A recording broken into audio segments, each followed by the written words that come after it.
Good morning, Julian. Good morning, ma'am. Okay, Julian, can you tell me about yourself? Okay, I'm Julian Lumbao. I'm 25 years of age. I'm married and recently living in Bangbang, Cordova, Cebu. Okay, I have a few questions for you to answer, so let's start. Why do you want to work as a maid? For me, ma'am, working as a maid is a easy job and not hard for me. Why you choose Malaysia when there is a lot of other country? I choose Malaysia because for me, I feel safe and not so far in my country. How are you qualified for this job? I'm a hardworking and patient person. May I know what your educational level is? High school level.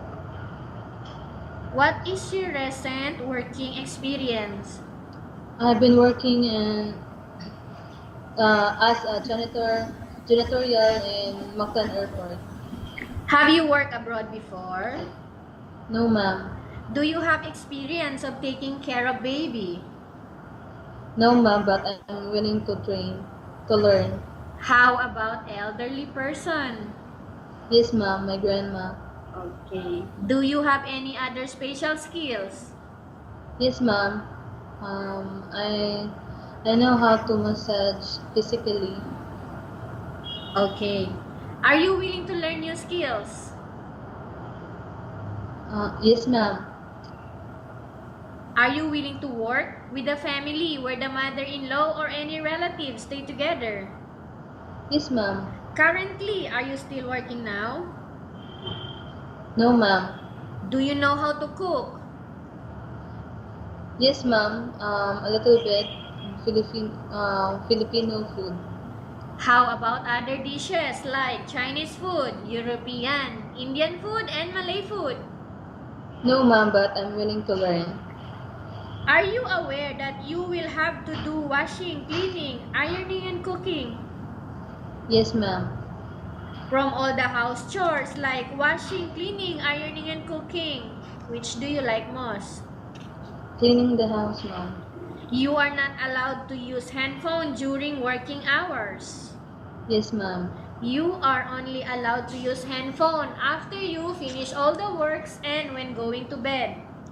Yes, ma'am. You are strictly needed to surrender the handphone to your employer in the morning and your employer will return back to you once you're going to bed. Yes, ma'am.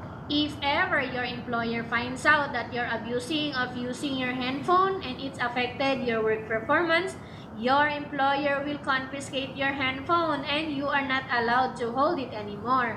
Instead, your employer will allow you to call to your family 3 times in a month. You only allowed to bring normal phone and you are not allowed to bring smartphone.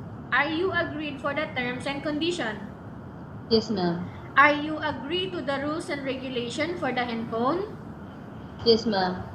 How many years is the contract as you agreed and understands? 2 years, ma'am. Can you describe for me your ethics, your attitude? Um, I'm patient and easy to go with.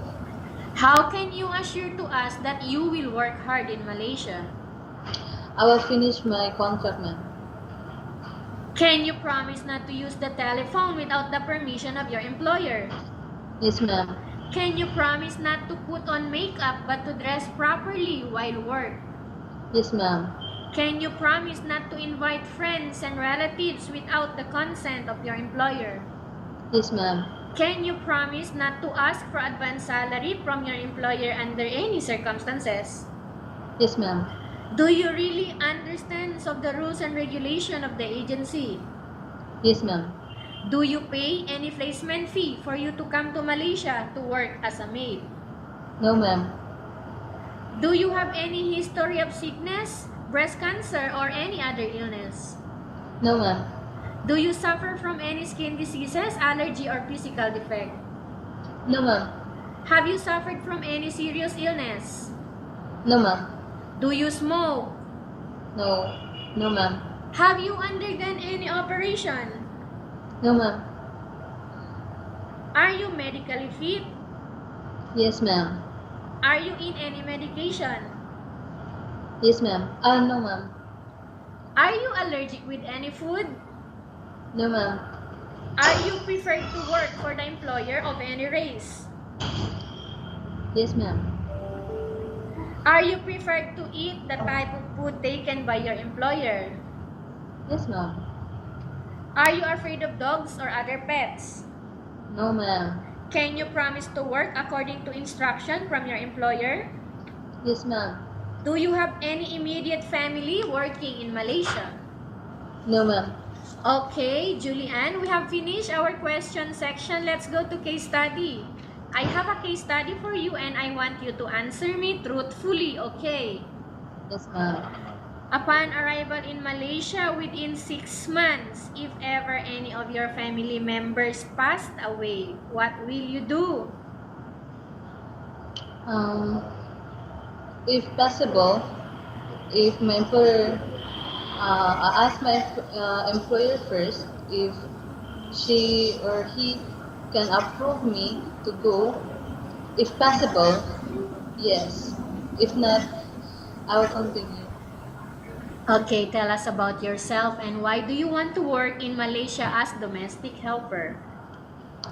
Um, I want to work in abroad in Malaysia because I want to earn more um, financial, and I want to improve my life. I want to improve financially and to start a life that uh, uh, A life that uh, not not much poor, but is moderate. okay. Okay, Julian, what do you want to tell to your employer who are watching your video right now? Um, if you choose me as your maid, I assure you 100% that I work hard and I will be patient. Um, uh, I will do what you ask me to work to do with um, uh,